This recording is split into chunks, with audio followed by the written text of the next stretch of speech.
What is going on, collectors? Optical 20 back for another video review. Today we're going to take a look at Asmus Lord of the Rings Faramir, and you can order this figure at bigbadtoystore.com. I'll put the link down below. This is an older figure, but that's something that I've always wanted. But I was waiting for a sale.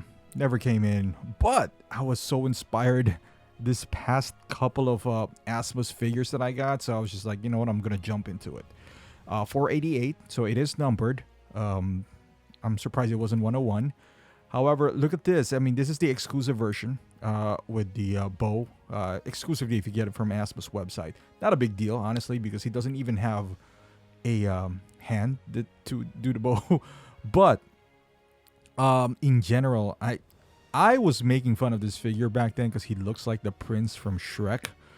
And he still does. However, he does look like the prince from Shrek. So it is pretty accurate from what it is.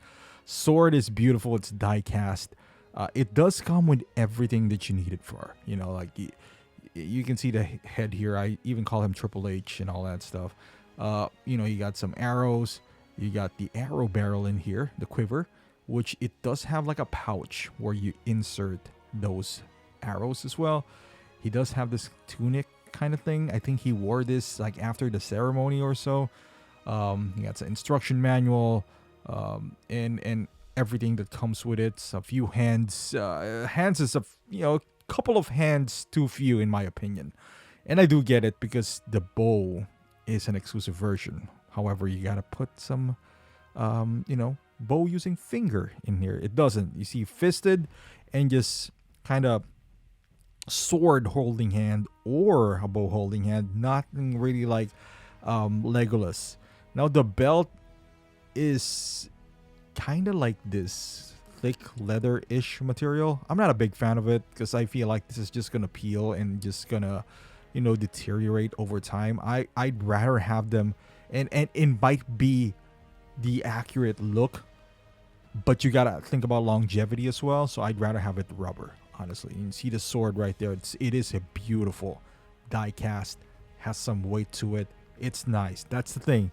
The sword has weight and it's nice. However, it's being held by those tiny little pleather things. So I don't know over time if that's gonna last.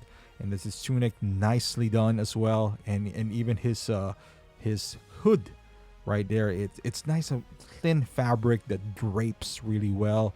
Now the arrows feels like it's the same way as Legolas. I could be wrong here, but nonetheless, it's an arrow. It's nicely painted. It looks die-cast, but it's just plastic. And then the tip of the arrow there, and then the barrel is different. You know, this quiver that he does have, different from Legolas or what I've seen Bard and all those figures that I've reviewed in the past. You see the back here again with those, fabric things, and this is actually quite nice. It is made out of wood, actual wood. This bow that he does have, extra large as well. It's pretty big, and the standard base that has not changed for the past 8 years. And the tailoring, as you can see here from the boots, nicely painted. Going up here, that belt that looks kind of raggedy, but that's just how it is. It's just like it's brand new and looks like it's already peeling. You know what I mean? I'm not a big fan of how it goes in because it goes from the foot up. Like you can't really remove it, so just be careful. Going up here, you see I included everything on the figure. Whenever I could. I don't even know if this is screen accurate or not. Perhaps not, but I just wanted everything in him. I don't want to leave anything on the box or my, accessory box right there.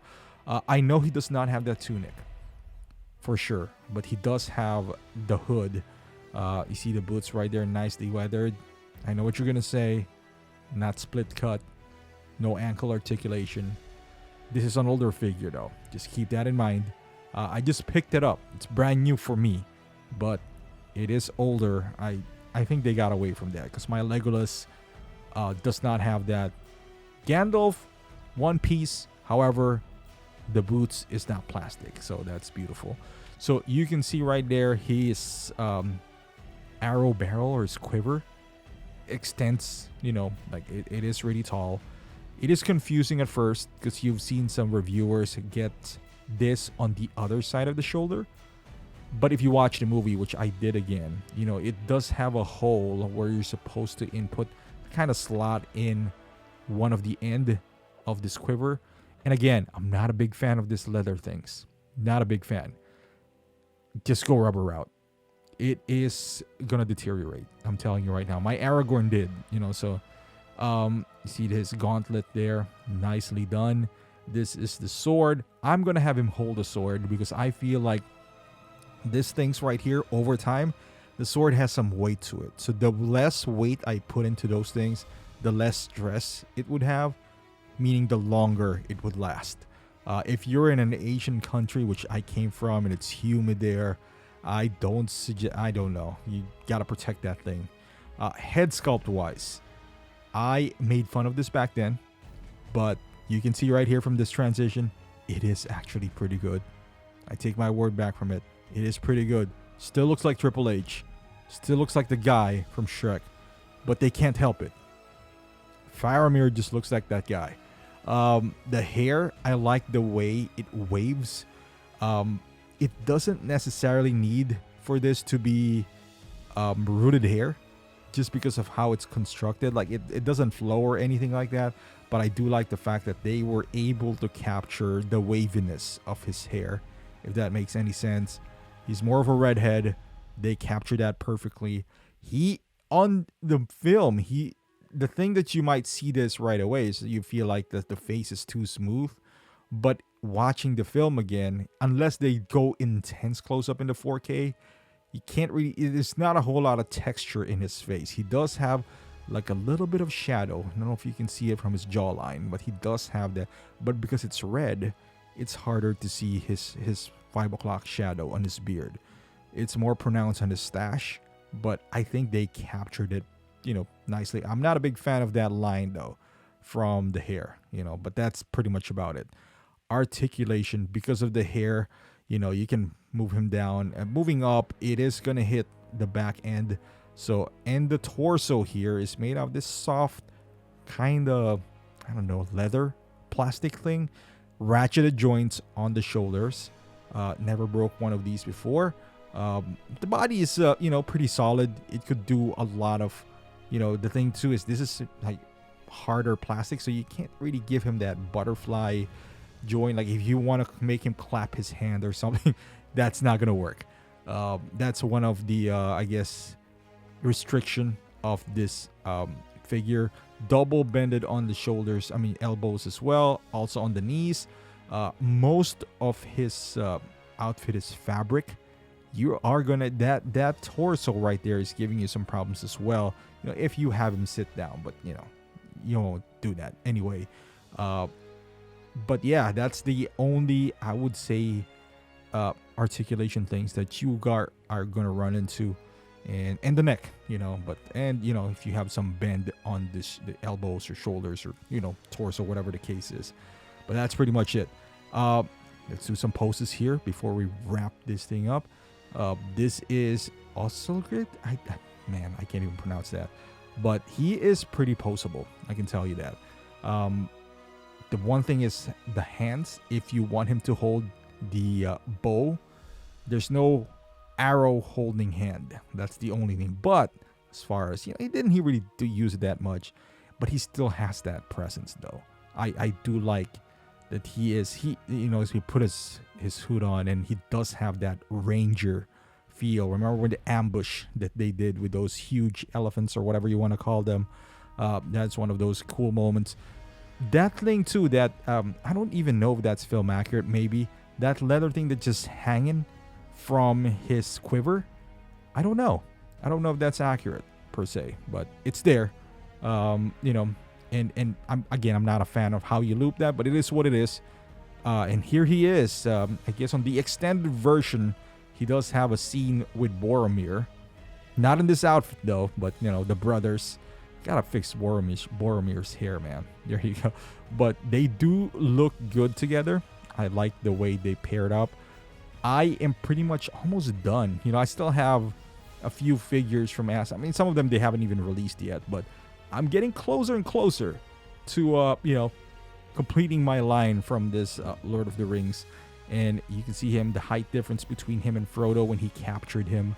And he was, bringing. By the way, we're about to get Gollum in a few months, so that would be exciting.